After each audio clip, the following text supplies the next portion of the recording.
तो आज हम इस वीडियो के अंदर दो स्ट्रॉन्गेस्ट और पावरफुल मॉन्स्टर्स के बीच आपस में बैटल कंपैरिजन करने वाले हैं, जहां इस कंपैरिजन में एक तरफ काइजू नंबर 8 सीरीज में दिखाया गया काफका एक काइजू नंबर 8 और उसके सामने पूरे जुजुत्सु काइसेन एनीमे सीरीज का one of the most powerful shikigami Mahoraga होगा। और इस वीडियो में हम ये देखेंगे कि जिस मोरागा को हराने में गोजो और किंग ऑफ कर्सेस सुकुना तक की हालत खराब हो गई थी, तो क्या ऐसे पावरफुल शिकिगामी को काफका एक काइजू नंबर 8 अपनी काइजू पावर्स से हरा पाएगा या फिर नहीं। और इन दोनों का ये कंपैरिजन इन दोनों की सिर्फ एनीमे के अंदर दिखाई गई पावर्स के बेसिस पर होगा। इसलिए अगर आप सभी इन दोनों के इस बैटल के विनर के बारे में जानना चाहते हो तो फिर आप सभी इस वीडियो को लास्ट तक जरूर देखना। तो चलिए बिना किसी देरी के इस वीडियो को स्टार्ट करते हैं। तो सबसे पहले बात करते हैं काइजू नंबर 8 एनीमे सीरीज के मेन कैरेक्टर काफका एक काइजू नंबर 8 की उन सभी पावर्स की जो उसने सीजन 1 के अंदर शो की थी। तो सीजन 1 के सेकंड एपिसोड में हमने देखा कि काफका के काइजू में बदलने के बाद वो सिर्फ अपने छूने से ही हॉस्पिटल की दीवारों को ब्रेक कर पा रहा था और उसके सिर्फ एक विंडो ओपन करने से ही हॉस्पिटल की पूरी दीवार तक उखड़ गई थी। और साथ ही उस एपिसोड के लास्ट में जब काफका का सामना एक जायंट काजू से हुआ था, तब उस फाइट में काफका ने अपने सिर्फ एक ही पंच के हिट से उस जायंट काजू की बॉडी तक को ब्लास्ट कर दिया था।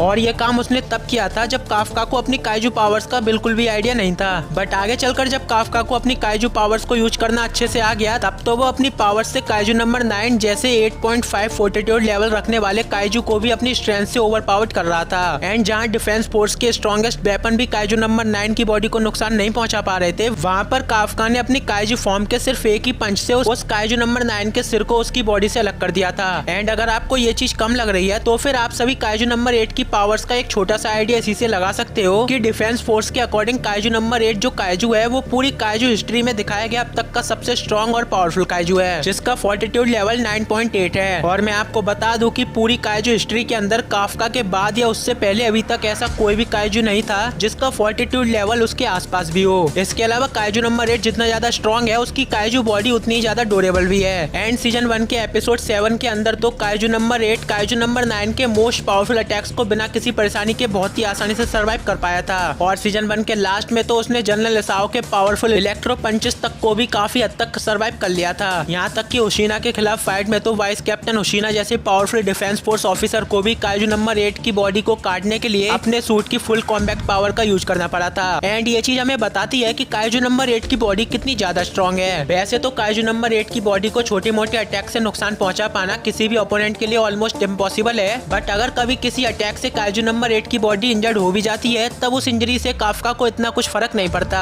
क्योंकि काफका की काइजू फॉर्म के पास इंस्टेंट रिजनरेशन की पावर है। इसलिए जब भी किसी बैटल में काफका को कोई चोट लगती है, तब काफका अपनी उस इंजरी को अपनी रिजनरेशन पावर से बहुत ही आसानी से हील और साथ ही अपनी बॉडी पार्ट्स को दोबारा से रिजनरेट कर लेता है। बट काइजू नंबर 8 की इस पावर की एक सबसे बड़ी डिसएडवांटेज ये है कि काफका जब भी अपनी बॉडी पार्ट्स को अपनी पावर से हील या रिजनरेट करता है, तब उसकी इस रिजनरेशन पावर से उसकी बॉडी का काफी ज्यादा स्टेमिना यूज होता है, जिस वजह से काफका अपनी रिजनरेशन पावर को यूज करने से वो थोड़ा बहुत वीक होने लगता है। इसके अलावा रही बात उसकी स्पीड की, तो वैसे तो काफका अपनी नॉर्मल फॉर्म में बहुत ही ज्यादा स्लो है, बट एक बार उसके अपनी काइजू फॉर्म के अंदर ट्रांसफॉर्म होने के बाद उसकी स्पीड लिटरली इतनी ज्यादा फास्ट हो जाती है कि उसको ठीक से देख पाना भी किसी के लिए भी बहुत ही ज्यादा डिफिकल्ट होता है। इवन एपिसोड 7 में तो खुद काइजू नंबर 9 जो कि काफी हद तक काइजू नंबर 8 के बराबर का काइजू है, वो भी उसे अपनी फाइट में ठीक से देख नहीं पा रहा था। और तो और वाइस कैप्टन उशीना के खिलाफ फाइट में तो काइजू नंबर 8 की स्पीड हमें वाइस कैप्टन उशीना से भी ज्यादा देखने को मिली थी, जबकि उस टाइम वाइस कैप्टन अपने सूट की फुल कॉम्बैक्ट पावर का यूज कर रहा था। इसके साथ ही काइजू नंबर 8 के पास एक और काफी कमाल की स्पेशल पावर है, जिसका नाम है एनर्जी बूस्टिंग। बेसिकली अपनी इस पावर की हेल्प से काफका चाहे तो कभी भी अपनी काइजू फॉर्म की स्ट्रेंथ और स्पीड इन दोनों पावर्स को काफी ज्यादा इंक्रीज कर सकता है, जिसके बाद उसके अटैक्स और उसके रिफ्लेक्सेस इतने ज्यादा पावरफुल और फास्ट हो जाते हैं कि उसका एक ही पंच उसके सामने वाले बड़े से बड़े अपोनेंट को मारने के लिए काफी होता है। तो यही सारी कुछ कमाल की पावर्स हैं काफका एक काइजू नंबर 8 की। तो इन सब पावर्स के बारे में अच्छे से जानने के बाद आइए अब बात करते हैं फुशिगिरो के one of the most powerful shikigami general Mahoraga के बारे में। तो मोरागा पूरे जुजुत्सु काइसेन की हिस्ट्री का मोस्ट पावरफुल शिकिगामी है, जिसे आज तक कोई भी 10 शैडो यूजर अपनी पावर्स से कंट्रोल नहीं कर पाया है। और जुजुत्सु काइसेन हिस्ट्री के अकॉर्डिंग मोरागा को आज तक जिन 10 शैडो यूजर्स ने सम्मन किया है, उन सभी यूजर्स को मोरागा अपनी फिजिकल स्ट्रेंथ से मार चुका है। इवन जुजुत्सु काइसेन एनीमे के पास्ट में तो मोरागा गोजो क्लैन के 6 आई यूजर तक को अपनी पावर से मार चुका है। और ये चीज इस बात का प्रूफ है कि मोरागा कितना ज्यादा स्ट्रॉन्ग है। जनरल मोरागा के पास इनक्रेडिबल फिजिकल स्ट्रेंथ है, और अपनी इस स्ट्रेंथ से तो वो शिबुया के अंदर किंग ऑफ कर्सेस सुकुना को भी ओवरपावर कर पा रहा था। और उस बैटल में मोरागा सुकुना पर अपनी स्ट्रेंथ से इतने पावरफुल अटैक करता है कि 15 फिंगर वाला सुकुना भी उसके इन अटैक से बिल्डिंग्स के ऊपर इधर उधर गिर रहा होता है। इसके अलावा मोहरागा के सर पर एक धर्मचक्र नाम का व्हील भी मौजूद है, जिसकी हेल्प से मोहरागा अपने सामने वाले अपोनेंट के हर एक अटैक को अडेप्ट कर सकता है। और एक बार मोहरागा के अपने एनिमीज के किसी भी अटैक को अडेप्ट करने के बाद उसका ओपोनेंट उसके ऊपर उस अटैक को कितनी बार भी यूज क्यों ना कर ले, बट अब उसके अटैक से मोहरागा को कुछ भी फर्क नहीं पड़ेगा। एंड सुकुना के खिलाफ फाइट में तो हमने देखा भी था कि उस बैटल में जब मोहरागा सुकुना के कटिंग स्लैशेस को अडेप्ट कर लेता है, तब सुकुना अपने कटिंग स्लैशेस और डोमेन एक्सपेंशन जैसे डेडली अटैक से भी वो मोहरागा को डिफीट नहीं कर पाता।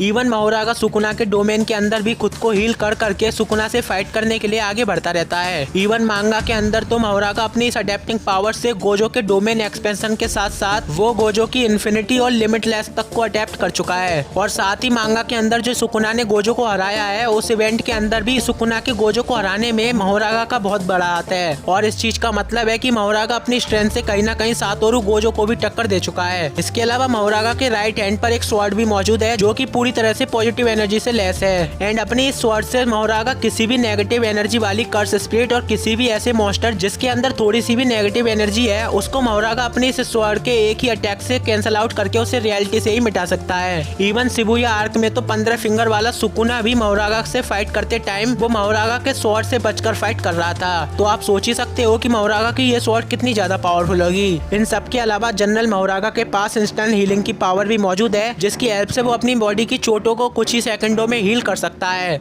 इवन सुकुना के खिलाफ बैटल में तो मोहरागा के सुकुना के डोमेन में फंसने के बाद भी मोहरागा सुकुना के थाउजेंड्स ऑफ स्लैशेस के अटैक से भी वो अपनी बॉडी को हील कर पा रहा था। और इसी से आप समझ सकते हो कि मोहरागा की रीजनरेशन स्पीड कितनी ज्यादा फास्ट है। और अपनी इतनी कमाल की रीजनरेशन पावर के साथ साथ उसके पास एटलीस्ट 15 फिंगर वाले सुकुना को भी टक्कर देने वाली सुपर स्ट्रेंथ तो है ही। तो क्या इतनी कमाल की स्ट्रेंथ, रीजनरेशन और एडेप्टिंग पावर्स के आगे काफका एक काइजू नंबर 8 अपनी स्ट्रेंथ से मोहरागा को हरा पाएगा? आइए जानते हैं। तो मोहरागा और उसकी एडेप्टिंग पावर्स के बारे में जानने के बाद हमें ये तो समझ में आ जाता है कि इन दोनों की इस बैटल में अगर काइजू नंबर 8 को जीतना है तो फिर उसे जनरल मोहरागा को अपने सिर्फ एक ही अटैक से खत्म करना होगा, क्योंकि मोहरागा के पास उसकी कमाल की एडेप्टिंग पावर है। इसलिए अगर काइजू नंबर 8 अपने वन शॉट से मोहरागा को मार नहीं पाया तो फिर इस बैटल में काइजू नंबर 8 के जीतने के चांसेस बिल्कुल ना के बराबर होंगे, क्योंकि काफका के मोहरागा के ऊपर अटैक करने के बाद मोहरागा अपने धर्म चक्र से काफका के उस अटैक को अडेप्ट कर लेगा, जिसके बाद काइजू नंबर 8 के किसी भी पावरफुल पंचेस और उसके अटैक्स का मोहरागा के ऊपर कुछ भी असर नहीं होगा। एंड ये बात तो हम सभी को पता है कि काइजू नंबर 8 के पास उसकी फिजिकल स्ट्रेंथ के अलावा ऐसी कोई भी दूसरी स्पेशल पावर नहीं है जिससे वो मोहरागा को हरा सके। एंड मोहरागा के बारे में जानने के बाद वैसे भी मुझे नहीं लगता कि इन दोनों के बीच इस बैटल में काफका एक